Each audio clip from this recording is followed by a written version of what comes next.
దీర్ఘకాలిక ఓం శ్రీ అనారోగ్య గురుభ్యో నమ. సమస్యలు గానీ హరి ఓం. ఉన్నట్లయితే ఈ మన అభిషేకాన్ని సుబ్బారాయుడులో చేసిన, వేయించేసి ఈ ఉన్న మంత్రాన్ని విన్న శ్రీ పంచాయతన అనారోగ్య సహిత సమస్యలన్నీ పర్వతవర్ధనే సమేత తొలగిపోతాయని శ్రీ రామలింగేశ్వర పంతులు స్వామి గారు వారికి చెప్పారు. ఈ యొక్క వినండి. కార్తీక మాసం నిత్యాభిషేకాల యొక్క సందర్భంగా స్వామివారి పంచామృతాభిషేకం జరిగి అనంతరం స్వచ్ఛమైనటువంటి విభూతితోటి అభిషేకం జరుగుతోంది.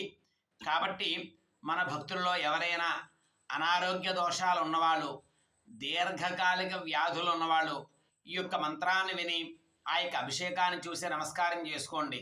ఓం ఏతే సహస్రమైతం వాసా మృత్యోమర్త్యాయంతవే తాం యజ్ఞశ్రమాయయా సర్వానవైజామహే మృత్యవే స్వాహ మృత్యవే స్వాహ ప్రాణానాం గ్రంథిరసిరుద్రో మా విశాంతకః తేనాన్నేనాప్యాయిష్వ నమో రుద్రాయ విష్ణవే మృత్యుర్మే పాహి హరా హరా హరా. ఓం పరమేశ్వరాయ నమః. సంపూర్ణ మహామృత్యుంజయ స్వామి దేవత అనుగ్రహ సిద్ధిరస్తు. త్రయంబకాభిషేకం సమర్పయామి. శుభం భూయాత్.